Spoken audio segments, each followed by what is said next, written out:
조선 중기 경상도 안동 청량산 자락에 권씨 문중 한 집안이 있었어요. 아 참, 한때 삼정승을 배출한 명문가였지만 이제는 그 영광이 다 사라진 상태였죠. 대문 기둥이 기울어지고 현판 글씨가 희미해졌어요.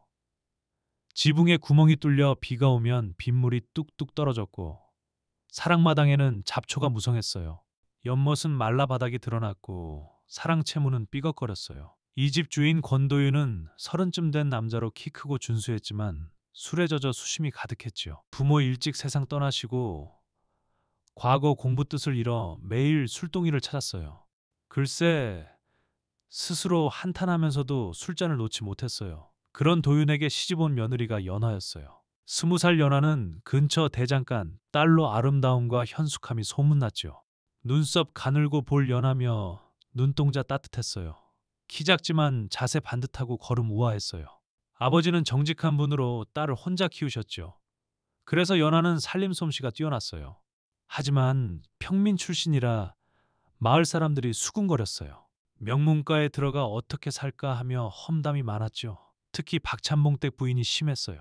연하는 가마 안에서 눈물 흘렸지만 의지를 다졌어요. 혼례식은 초라했어요.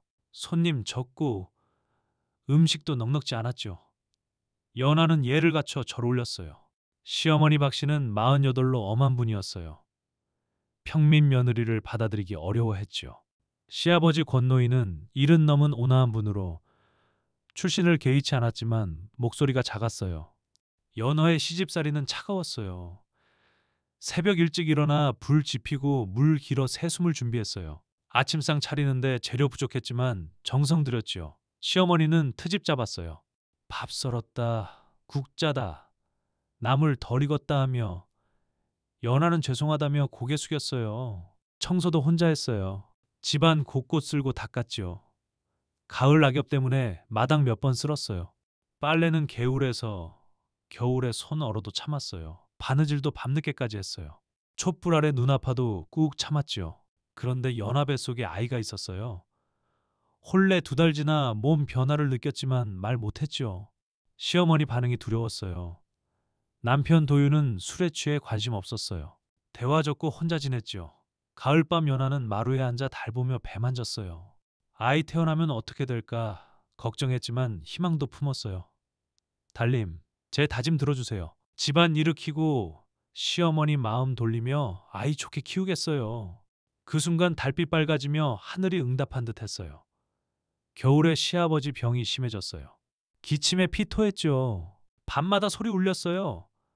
연하는 간병하며 등을 두드렸지만 약 없어 나아지지 않았어요. 돈 없어 잭팔자했지만 시어머니 거부했어요. 연하는 어린 시절 산삼 이야기 떠올랐어요. 정성 있는 사람만 찾는다고. 직접 산에 가기로 했죠. 위험했지만 임신 중에도 결심했어요. 새벽에 광주리 들고 나섰어요. 길 험하고 어두웠지만 기침 소리 떠올리며 갔어요. 깊은 계곡에서 흰 수염 노인을 만났어요. 신비로운 모습이었죠. 깊은 산에 어린 각시가 웬일이냐 하시며 연하는 산삼 구하러 왔다 했어요. 노인은 효성스럽다 하시며 산삼은 간절한 마음에 나타난다고. 표주박 물 마시라 하시니 달콤 시원해 몸 가벼워졌어요. 욕심 부리지 말고 필요한 만큼만 취하라. 받은 건 보답하고 보물은 나누라 하셨어요. 안개 피며 노인 사라졌죠. 백운도인일까 싶었어요. 계곡 따라가니 길 보였어요. 소나무 아래 산삼 발견했어요. 5입 큰 것들. 모두 캐러다 노인. 말 떠올라 하나만 캤어요. 감사하며 뽑았죠. 집 돌아와 산삼 다려드렸어요. 집안 향기 퍼졌어요. 시아버지 마시니 기침 줄고 안색 좋아졌어요.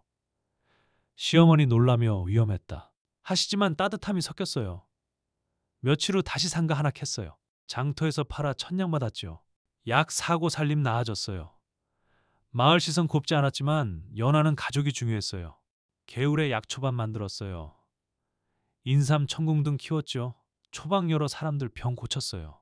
감기, 생강, 대추, 소화, 진피, 후박, 부인병, 당기자약. 소문나 멀리서 왔어요. 가난한 이들에겐 공짜, 돈 대신 쌀 나무 받았지요. 임신 사실 고백하니 시어머니 따뜻해지셨어요. 물 떠주시며 몸조리 하라 하시고 그날부터 태도 바뀌었어요.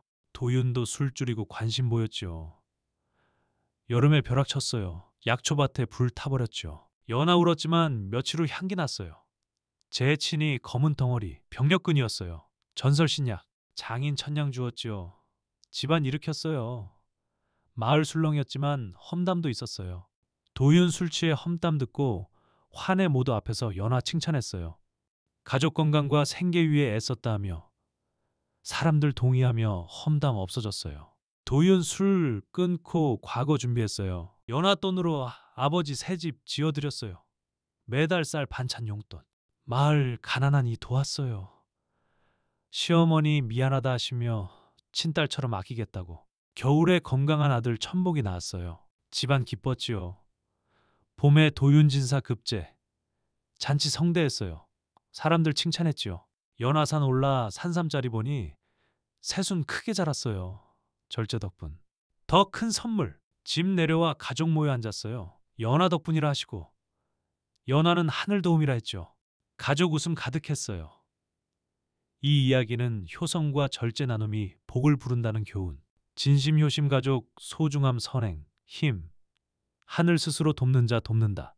이제 다른 이야기로 넘어가요.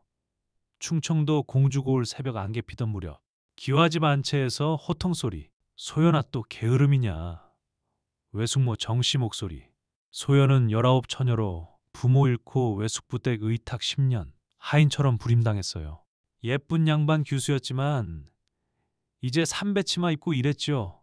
아궁이 재치우고 장독대 정리 빨래 바느질. 외숙모 모진 성격. 친딸 월라는 17 고운 옷 입고 우대받았어요. 낡은 옷 물려주며 월라가 어머니 옷기녀 보이며 소연 거라 했어요. 소연 가슴 아팠지만 참았죠. 점심에 바느질하다 담장 할머니 부름. 새끼줄 꼬아드렸어요. 할머니 고마워하며 혼이 날 나이라 하시지만 소연은 먼 이야기. 다음 날 장터 새끼줄 팔아주겠다고. 외숙모 허락받아 장터가 물건 사며 장터 구석 왈패들 노인 괴롭혔어요. 소연 나서 노인 도왔지요. 비 오며 노인 사라졌다 다시 나타나 관상 봐주셨어요. 둥근 얼굴, 맑은 눈, 우뚝 코, 앵두 입술. 큰 복받을 상. 큰 집안, 존귀한 마님들 팔자. 선한 마음 잃지 말라 하시고 사라지셨어요. 집 돌아와 외숙모 호통 들었지만 노인 말 맴돌았어요. 다음 날 중매쟁이 할머니와 소연 혼담. 영의정 댁 둘째 도령. 외숙모 놀라며 월라 질투의 어머니 왜 소연 언니한테 외숙모 월라 대신 보내기로 소연 양보했어요. 혼례 준비 소연이 다 했지요. 혼례 앞두고 월라 소문 듣고 울었어요. 신랑 곤보 절름발이라 소연 대신 가라 했지요. 소연 승낙. 혼례복 입고 가마타 한양 가주막 써 소문 들었어요. 신랑 미남. 부인 계략으로 소문 퍼뜨린 거라 마음씨 좋은 며느리 찾으려. 영의정 댁 도착. 부인 오나. 신랑 준수했어요. 첫날 밤 소문 설명. 소연 사정 말하니 하늘 인연이라. 노인 이야기하니 영의정 댁도 그 노인 만났다고. 소연 시어머니 모시고 집안 복 들어왔어요. 아이 셋 낳고 행복. 월라는 후회하며 신통차는 집 시집가 불행.